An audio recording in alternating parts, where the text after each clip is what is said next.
Oh, hello. In today's video, we're going to talk about the Kill Team Balance Data Slate for Q1 2022. So this is a new thing that dropped today. Apparently we're getting quarterly balance updates, which is really good for the health of the game. Really positive, really pleased to see. Let's dig into this one and see what they've actually changed. So the first thing we're going to look at is a core rules change. You can see the rule text on the screen there. So essentially what they've done is they've made it so you can only ever activate 2 models in a row. As far as I can tell, this is mainly a nerf to the Pathfinders. If you can think of some other cases where it's also a nerf, let me know. I think, for example, situations where you have a banner or an ability that lets you activate an extra model, but that also changes with group activation too. Maybe that sort of scenario, but I can't think of anywhere. Like the novitiates have their sergeant that lets you activate someone straight after them if she manages to perform a mission action or kill somebody. If they could chain that kind of ability with GA2, then maybe that will be another place where it's nerfed. But right now, looking at the game, all I can detect is that it's Harlequins, not Harlequins, it's Pathfinders that are nerfed. Some folks are saying that it nerfs the novitiate stratagem Defenders of the Faith. It really doesn't. I mean, I'm partisan, this is a novitiate channel, but the Defenders of the Faith stratagem gives you free actions, right? It's the one that lets you activate, giving you a free action to a model that's on a point or within white of an objective. It's not the same as an activation, because the activation is your full set of two actions rather, being able to do whatever you want, whereas that's a very prescriptive list of free actions that you may take. I don't believe that this rule, I don't believe that a free action constitutes an activation. Basically, I think an activation has to be the full suite, the full unrestrained activation, whereas things that give you a free action with caveats aren't the same.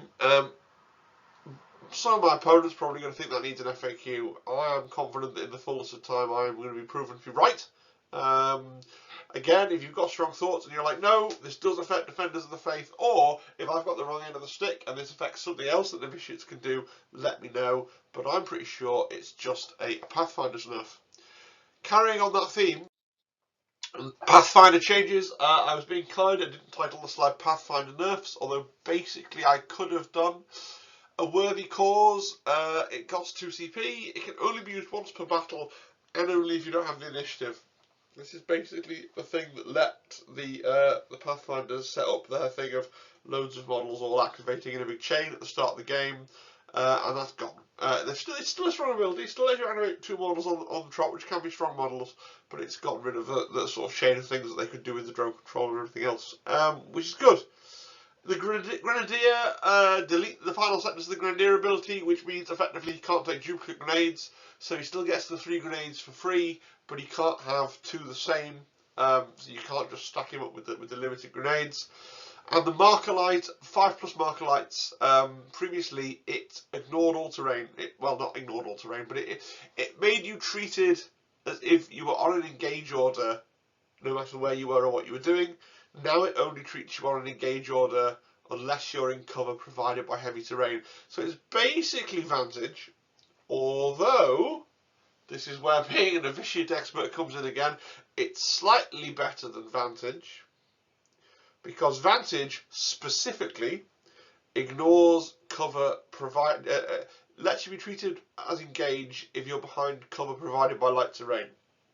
This lets you be treated as engaged unless you're behind cover provided by heavy terrain. Those are not the same rule because of the novitiate stratagem blinding light, which gives you cover, which means that you count as being cover, but you count as being cover from that ploy.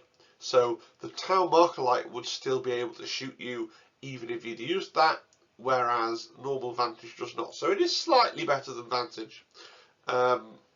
But I think that's the only case where you can I think that ploy is the only place at the moment where you're getting cover, but not from either heavy or light cover from a third source. Again, if you think of any other sources of cover other than heavy or light terrain, let me know in the comments. Commandos. Commandos got another nerf to their dynamite. There's another YouTuber called Can You Roll a Crit who made a video a little while ago about how good Dash with 2 sticks of dynamite was, and it's funny how that one tactic has got systematically peeled away. So they got rid of the ability to throw dynamite with your Dash, and now they've said you can only have 1 piece of dynamite. So I guess that is a trick that they really didn't want the orcs to have. Space Marine changes. Now these are huge. I'm going to spend a little bit of time on this slide. What it says is every fire team except Scouts and Tactical Marines can take 1 additional Warrior Operative. Now, it is 1 additional Warrior Operative, so it's 1 additional basic dude. So let's think about this. So you've got all the Primaris teams that are just getting an extra body, right? That, you know, amazing.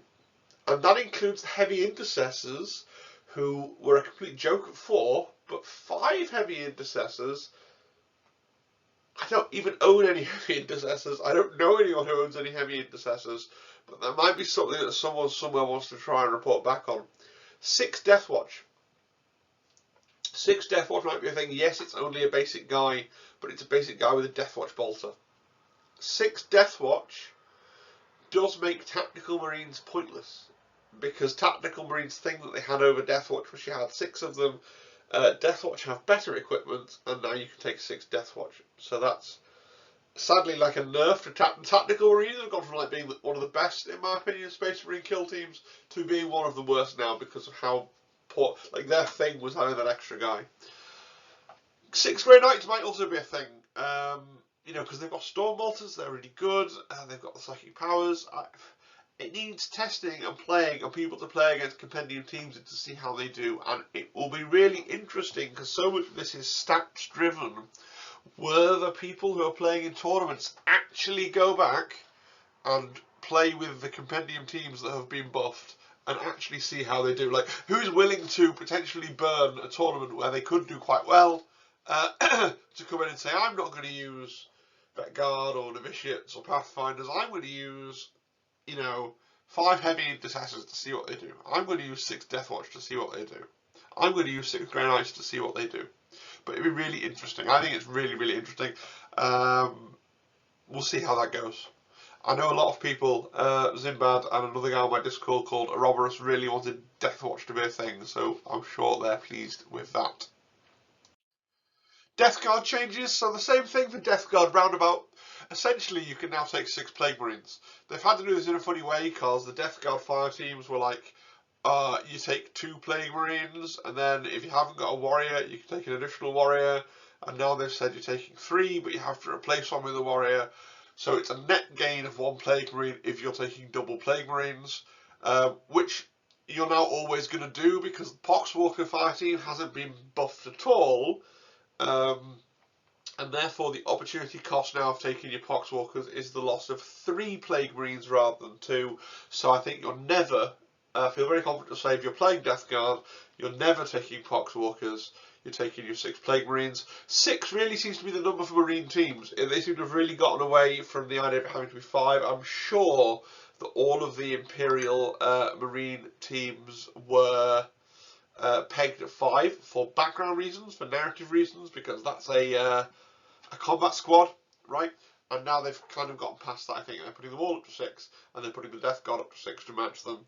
And so I will be really surprised when we see the Nakman rules, where I think the Legionaries are going to be at 6 as well. Still, they were at 6 before. I think they're going to stay at 6, and their buff's going to come from other sources.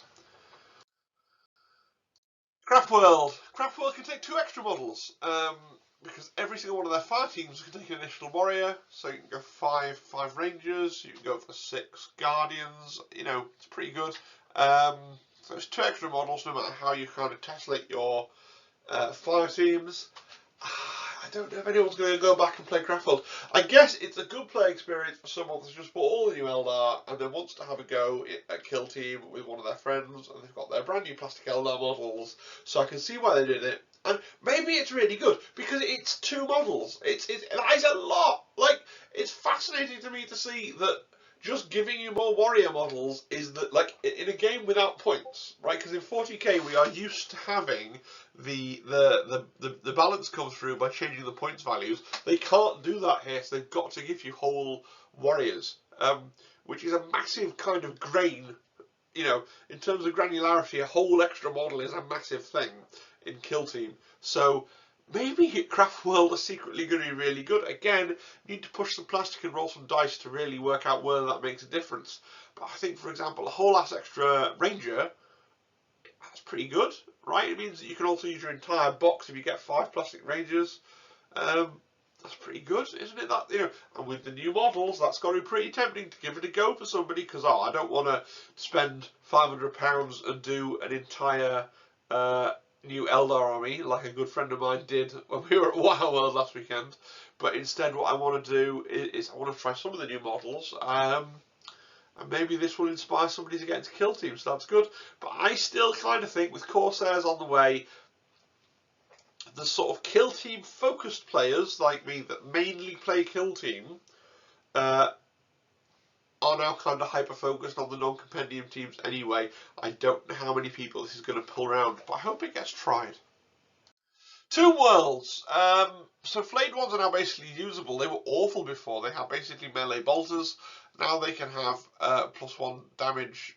That's good. It makes them compare reasonably well with things like Gene Stealers. Getting reanimation protocols on 0 command points is a pretty big buff. You can slowly do it once per turning point like any ploy, but at least now you can not worry about your other ploys and not worry about having to always save your 1 command point for your reanimation protocols, which makes the team feel a lot nicer to play. Again, without playing them, it's hard to see how much of a buff it is, but it's really nice to see them buffing these old compendium teams. Right now, let's look at this, which is apparently contentious. I don't read it as contentious at all. I'm going to read the text. It says, over time, certain new army lists will be introduced that are designed to replace similar army lists from the compendium. We recommend the newer army list replaces the older one where balance is concerned, particularly in an organised play setting such as a tournament. These army lists and their replacements are as follows. Now, I read that as saying that Forge World, Thousand Suns and Troop don't exist. And I know that seems like, you know, I've already had something on my Discord saying, oh, that's not technically true, and there's people over in Glass Half Dead's Discord who are really upset about that reading of it. But I read, like, how many people who play 40k or Age of Sigmar ever interact with the Legends rules? I think that's what it is, effectively. These have gone to Legends, and people say, oh, I don't play in tournaments, I only play at home. But what is the tournament standard trickles down into the sort of casual matched play, which is how most people play. Most people play this sort of version of the game where they want the balance of matched play. They want to feel like they're playing a fair game. They want minimal negotiation with their opponent, but they don't actually go to a tournament and play in that sort of more seemingly cutthroat setting. Although someone that goes to tournaments for Kill Team, they're not that cutthroat. Everybody's lovely and it's fine to play okay and go mid-table, like, you know. But I think effectively, to me, I mean, look, I'm someone who attends Warhammer World events. I'm going to the Warhammer World event next weekend. I'll be going to the Warhammer World event that they've just put tickets up for, that's in June sometime. So to me, as someone who, that's the thing, it's basically games between myself, my wife and Zimbad, and then we go over to Warhammer World occasionally. To me, they're very much dead. And I believe that the other big independent tournaments are probably going to follow suit, and they're going to say, no, these 3 teams aren't the thing. Now, in terms of the 3 teams, Forge World and Hunter Clade are both things that nobody seems that bothered about playing, right? No one I've talked to is like, oh yeah, I really love the Mechanicum. I think Forge World still had a little bit of, some people have said Forge World have a little bit of play, because in Forge World lists you could spam, you could double up on the same special weapon. Hunter Clade, for all the other buffs they have, they didn't have that thing of being able to double up on their own special weapon. The Thousand Suns team, I think, is generally regarded as straightforwardly worse than Warp Coven. Where this gets interesting is Troop, because we haven't seen the Void Dancer Troop rules yet at all. I speculate that there's a nerf coming to Flip Belts. And I'm sure that the Harlequins will get things to compensate for that nerf. They'll get the suite of special rules. They'll get an always-on ability other than flip belts. They'll get, you know, maybe they're dominant field all the time, something like that. They'll get some kind of extra set of abilities. But it'll, like Hunter Clade did, but I think maybe they'll lose that core thing of being able to fly. And Games Workshop don't want Compendium Harlequins to be a thing. And so what that means is, right, I understand wanting to be inclusive and not saying you can't play that here, right? But at the same time, what Games Workshop are communicating to me is that if you're going to go onto Discord, onto the internet, and onto YouTube and say, I went to a tournament and it was awful because Harlequins are disgusting, Games Workshop needs to do something about it. Games Workshop has basically gone full Pontius Pilate here and said, look, we're not balancing these three teams. Forge World Thousand Sons and Troop, to Games Workshop, to the playtesting team, to the developers, those teams are done, they're dead. They're still there because Games Workshop never writes, you can't do this. They never write, like, really authoritarian rules takes that are going to stop people playing with their plastic toys, right? Of course, like, little Timmy who plays with his dad in a garage doesn't have to care about this stuff. But if you are watching this video, you're probably at least vaguely interested in the Kill Team community online. You're probably in a Discord or two. I urge you to consider that these three teams are dead. And I urge you to view it that way and to view it as a positive. Right? And the reason they've chosen these three teams, look, what is conspicuous by its absence? First of all, they've put in none of the box teams. Why? Because if you look at the 4 box teams that are out, plus the 2 more we know about, yeah, the 6 box set teams, they're all wildly different in terms of the miniatures physically that you can use. They're all wildly different to what you can do in the compendium. Games Workshop learned from 2nd edition that they hardly ever want to invalidate anybody's miniatures. Why is Wormblade not on here? Because the Wormblade team can take the Compendium G-Stealer team can take the more mutated fellas. Aberrants, is it? But they can take the more mutated fellas. And so Games Workshop doesn't want to take away the ability to play with the physical miniature that you've at some point had the ability to play with. Now, Mrs. Tabletop Impulse looked at this and she pulled a face because she went, things are replacing things, and so it's really unlikely that the Void Dancer troop's going to get characters. It's just going to be a rework with the same models. I don't think that's necessarily true, because I don't think the difference is that the Wormblade got loads of new characters and they want people to be able to play without the characters. I think the difference is that Wormblade made you not be able to use characters that you can use in the compendium list, and I don't think they're going to invalidate ever the ability to use a model, right? But because all of these 3 White Dwarf lists fully absorb all of the miniatures and add to them in the case of Warp Coven with the cool extra sorcerers that you can have, but they fully absorb all the miniatures that you could use in the old teams, that's why Games Workshop feels comfortable doing that with these 3 teams, right? That is my belief on this, right? And if you really love your Forge World team and you've tried playing them as Hunter Clade and you just don't get the same joy from it, and the same with Thousand Sons, then I don't want to upset you, but I don't understand that. And my lack of understanding, like my understanding isn't required for me to have empathy for you. I want to have empathy for that position, but I fundamentally don't get it. Embrace the new teams. It's the same miniatures and a slightly different combination. Let's move forwards together to have a balanced and fair and enjoyable game. Thank you for listening to my TED talk about replaced army lists. I'm sure that at least one person is going to get furious with me in the comments. Please do. I want to hear the other side of the argument. I do. Right, so some further speculation. I've already kind of preempted this, as I do when I'm at work and I talk to the students about the thing that's on the next slide. So I kind of already covered this section down here, so I'm not going to talk about that again. I refer you to my previous remarks. Let's look at this bit. Are the buffed teams, is it significant who got buffed? So one reading is, they've nerfed the teams that need nerfing, they've buffed the teams that needed buffing, and all the other teams are in exactly the right place.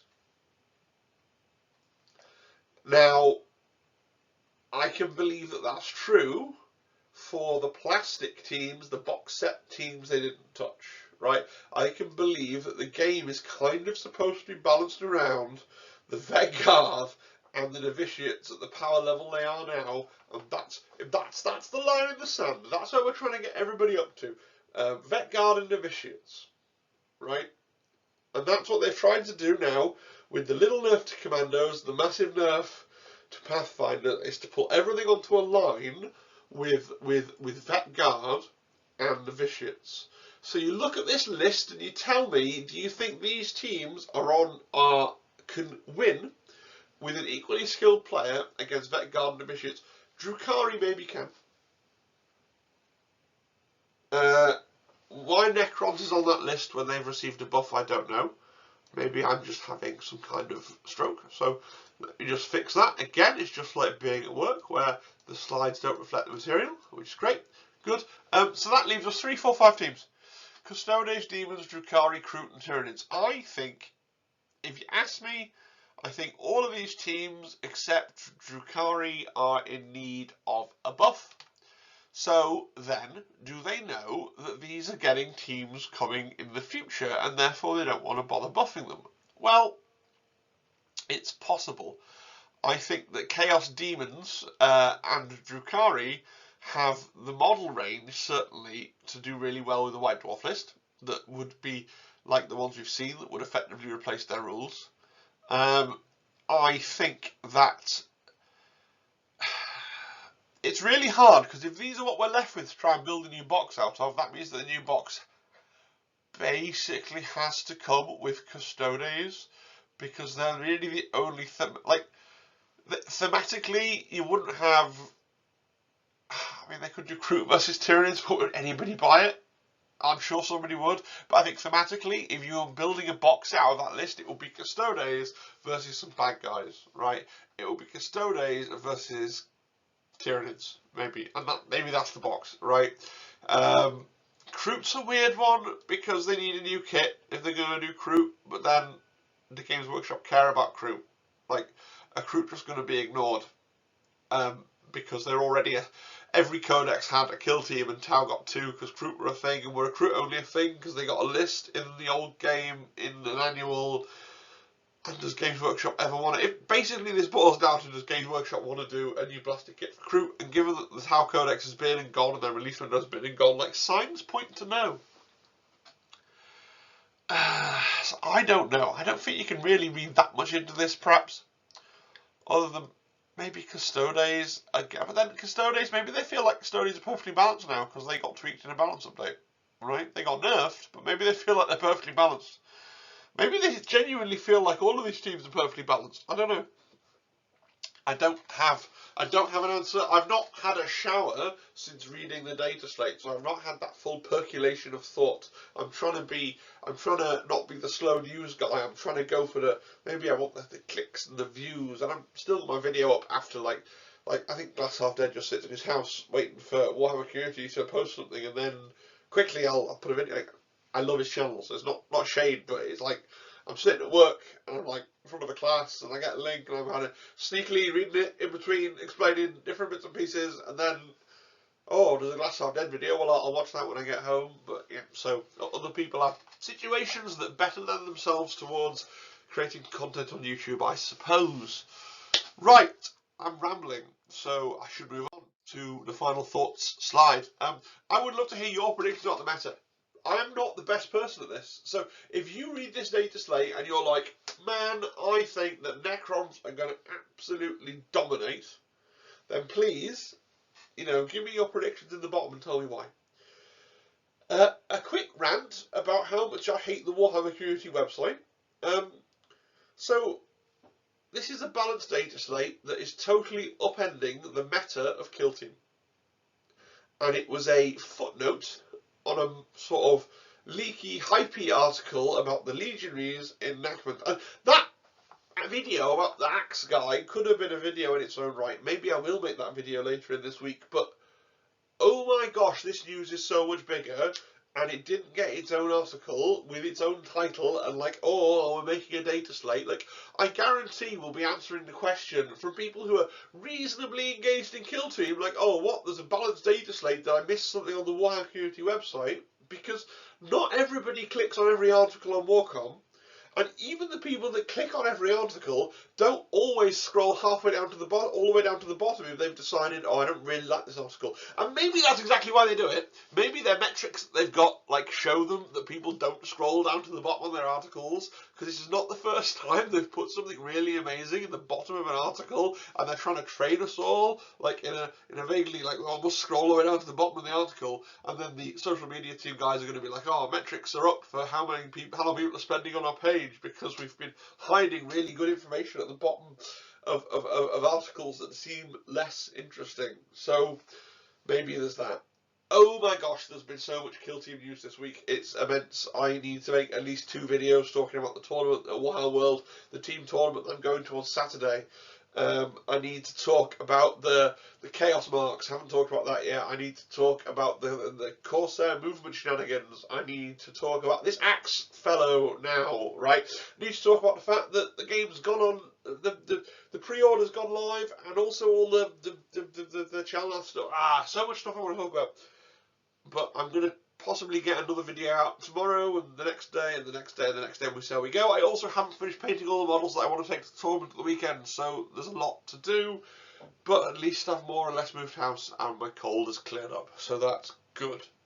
Right, I hope you enjoyed the video. I hope you have a fantastic day wherever you are and whatever you're doing. If you would subscribe to the channel if you haven't already, that would really help me out. Thank you so much. Everything else is down there in the description-y blurby thing. There's Element Games, there's Noble Knight Games in the US, there's liking, and there's commenting, and there's all the things that you on YouTube do, and they make the creators happy. Cheerio, everybody.